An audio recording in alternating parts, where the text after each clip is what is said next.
নমস্কার বন্ধুরা, আজকে সর্বশেষ তাজা খবরগুলি সবার আগে জানিয়ে দেব। প্রথমে থাকবে শিরোনাম। শুরুতেই জানিয়ে দেব, বক্তব্যের আগে পিচ কেটে বিভ্রান্ত করে গণমাধ্যম জানালো সিইসি। এদিকে নির্বাচনের নামে প্রহসনমূলক খেলা বানচাল করতে জনগণের প্রতি আহ্বান বিএনপির।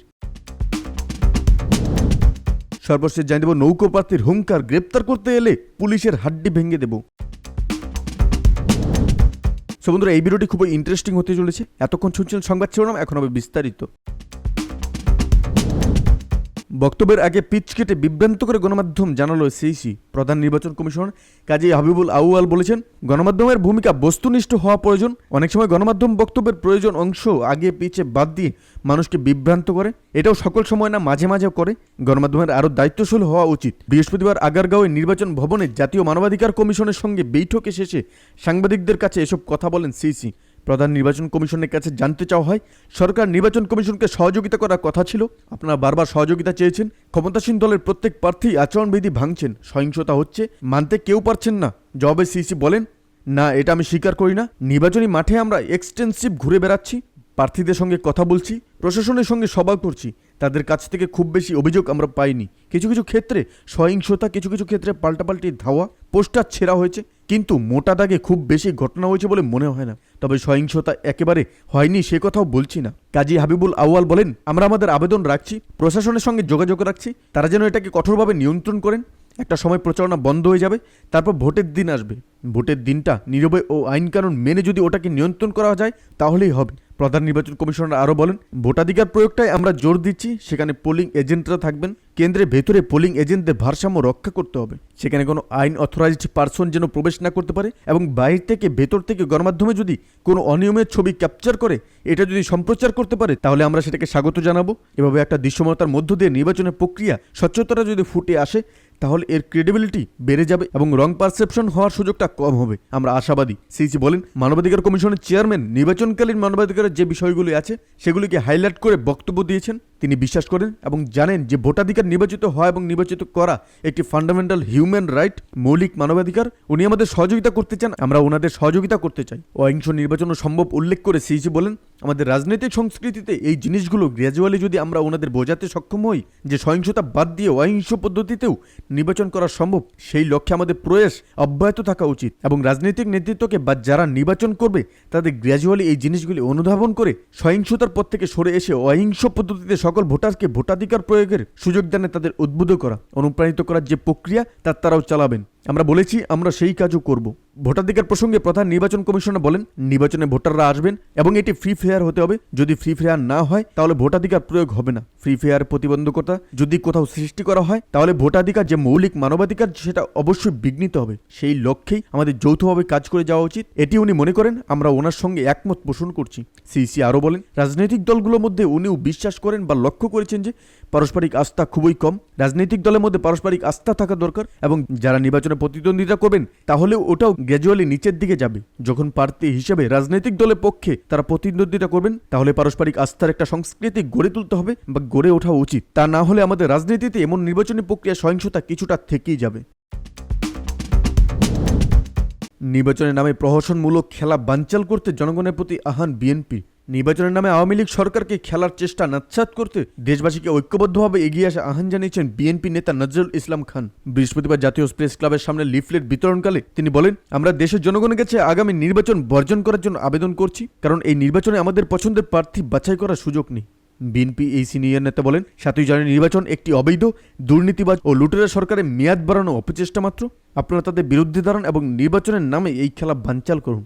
বিএনপি স্থায়ী কমিটির সদস্য নজরুল বলেন, জনগণের সব অধিকার কেড়ে নেওয়া সরকার ডামি নির্বাচন এবং গণতন্ত্রের নামে প্রহসনমূলক খেলা চালিয়ে যাচ্ছে। তিনি বলেন, বিরোধী দলগুলো এই নির্বাচন বর্জন করায় দেশের জনগণের মতামত প্রকাশের কোনো সুযোগ নেই।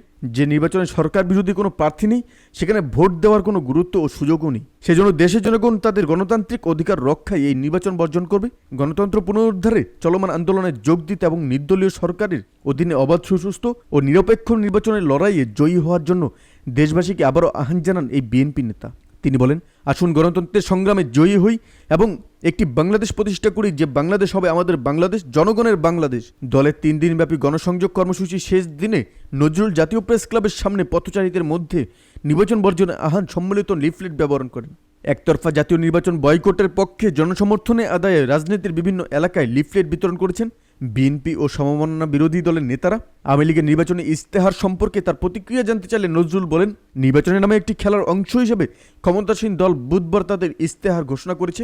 এতে অনেক লম্বা লম্বা কথা আছে, অথচ গতকালও সারা বিশ্বের শহরের তালিকায় সবচেয়ে খারাপ বায়ুর মানের তালিকায় শীর্ষে ছিল ঢাকা শহর। এভাবেই তারা হয়ে উঠছেন উন্নয়নের রোড মডেল। নৌকোপ্রার্থীর হুঙ্কার, গ্রেপ্তার করতে এলে পুলিশের হাড্ডি ভেঙে দেব। রাজশাহী 4 আসনে আওয়ামী লীগ প্রার্থী আবুল কালাম আজাদ পুলিশকে হুমকি দিয়ে বলেছেন, আমার কোনো কর্মীকে গ্রেপ্তার করতে আসলে একেবারে হাড্ডি ভেঙে দেব। পুলিশেরা আমাকে বলেছেন এটা সরকারি নির্দেশ। আমি তাদেরকে বলেছি আমার বিনা অনুমতিতে আমার কোনো কর্মী, আমার কোনো লোক বা কাউকে গ্রেপ্তার করতে পারবে না। আমি তাহেরপুর রাজা, আমি এখানকার সরকার। নৌকর প্রার্থী আবুল কালাম আজাদের বাড়ি বাগমারার তাহেরপুর এবং তিনি তাহেরপুর পৌরসভার মেয়র ছিলেন। কাজী প্রতীকের স্বতন্ত্র প্রার্থী ও বর্তমান এমপি ইঞ্জিনিয়ার এনামুল হককে উদ্দেশ্য করে কালাম বলেন, শালা বাচ্চারা, তোরা আমাকে চিনস না, আমরা বহু সহ করেছি আর সহ করব না। আর যদি আমাদের লোককে কোনো ভয় দেখানো হয় তাহলে কাউকে আমি আস্ত রাখা হবে না। শালারা আমাকে চেনে না, আমি যে কি করতে পারি তা তুই জানোস না। এদিকে নৌকর প্রার্থী আবুল কালাম আজাদের বেপরা বক্তব্য প্রসঙ্গে জানতে চাইলে রাজশাহী 4 আসনের স্বতন্ত্র প্রার্থী ইঞ্জিনিয়ার এনামুল হক বলেন, তফসিল ঘোষণার পর থেকে কালাম এভাবে বাগমারা সর্বত্র ত্রাসের রাজত্ব কায়েম করেছেন। আমরা ইতিমধ্যে তার এসব বেপরোয়া কর্মকাণ্ডের বিষয়ে জেনারেল রিটার্নিং অফিসার, নির্বাচন কমিশন এবং আইনশৃঙ্খলা বাহিনীকে একাধিকবার জানিয়েছি, কিন্তু তার বিরুদ্ধে তেমন কোনো ব্যবস্থা নেওয়া হচ্ছে না। অন্যদিকে নৌকর প্রার্থী আবুল কালাম আজাদের 2 সশস্ত্র ক্যাডারের ধারালো অস্ত্র হাতে পোজ দেওয়া আরেকটি ছবি সামাজিক যোগাযোগ মাধ্যমে ইতিমধ্যে ভাইরাল হয়েছে। আয়েশি ভঙ্গিতে মুখে সিগারেট গুজে কালামের 2 ক্যাডার 2টি বড় ও ধারালো কান্তাই হাতে পোজ দিয়েছেন। এলাকাবাসী অভিযোগে জানিয়েছেন, ধারালো কান্তাই হাতে পোজ দেওয়া পেছনের জনের নাম শামীম হোসেন, বয়স 35। এলাকায় দাগি সন্ত্রাসী হিসেবে চিহ্নিত শামীমের বাবার নাম ইন্দ্রিস আলী, তিনি বাগমারার রামগুইয়া গ্রামের বাসিন্দা। মুখে সিগারেট থাকা সন্ত্রাসীর নাম নায়েম হোসেন, তার বাবার নাম বাক্কার আলী। নায়েমের বাড়িও রামগুইয়া গ্রামে। এলাকায় নির্বাচনী কার্যক্রম শুরুর পর থেকে এই 2 সন্ত্রাসী সহ তাদের দলটি বাগমারা চষে বেড়াচ্ছে। প্রতিদ্বন্দ্বী স্বতন্ত্র প্রার্থীর নির্বাচনী অফিসে অগ্নিসংযোগ থেকে শুরু করে হামলার অভিযোগে ইতিমধ্যে তাদের বিরুদ্ধে বাগমারা থানায় মামলা হয়েছে, তবে এখনও পর্যন্ত পুলিশ তাদের গ্রেপ্তার করেনি। এদিকে নির্বাচনের যতই দিন ঘনিয়ে আসছে বাগমারা পরিস্থিতি আরও উত্তপ্ত হচ্ছে। সহিংসতার আশঙ্কায় অনেকেই এলাকা ছাড়ছেন, ফলে নির্বাচনের দিন বড় সহিংসতার আশঙ্কা করেছেন এলাকার মানুষ। তাদের আরও অভিযোগ, রাতের বেলা কালামের মাইক্রোবাস বাহিনী আগের মতোই টহল দিয়ে এলাকায় ভীতি সৃষ্টি করছে। তারা যেখানে কাজী প্রতীকের পোস্টার দেখতে পাচ্ছে সঙ্গে সঙ্গে তা তুলে ফেলছে। ইতিমধ্যে বাগমারায় কাজী প্রতীকের 26টি নির্বাচনী অফিস ভাঙচুর ও আগুন দিয়ে পুড়িয়ে দেওয়া হয়েছে। স্বতন্ত্র প্রার্থী এনামুলের প্রধান নির্বাচনী এজেন্ট মোসলেহউদ্দিন অভিযোগ করে বলেন, নৌকোপ্রার্থী কালামের সশস্ত্র ক্যাডারের হামলায় কাজী প্রতীকের 45টি কর্মী সমর্থক আহত হয়েছেন। আহতদের অনেকেই এখনও বিভিন্ন হাসপাতালে চিকিৎসাধীন। বাগমারা মানুষ অনেক বছর শান্তিতে ছিলেন, কালাম আবার সন্ত্রাস আমদানি করল। বেপরোয়া সন্ত্রাসী কর্মকাণ্ড ও হুমকিমূলক বক্তব্য প্রদানের অভিযোগে প্রসঙ্গে জানতে চাইলে রাজশাহী 4 আসনে কালাম সরাসরি কোনো জবাব না দিয়ে এলাকায় উত্তেজনা সৃষ্টির জন্য প্রতিদ্বন্দ্বী স্বতন্ত্র প্রার্থী এনামুল ও তার কর্মী সমর্থকদেরই দায়ী করেন। তিনি বলেন, আমার কোনো কর্মী সমর্থক সন্ত্রাস করছে না, এনামুলের লোকেরাই সন্ত্রাস করছে। এ বিষয়ে জানতে চাইলে পুলিশ সুপার পদে পদোন্নতি প্রাপ্ত রাজশাহী অতিরিক্ত পুলিশ ও সনাতন চক্রবর্তী বলেন, বিষয়গুলো আমাদের নজরে এসেছে, আমরা ব্যবস্থা গ্রহণের নির্দেশ দিয়েছি।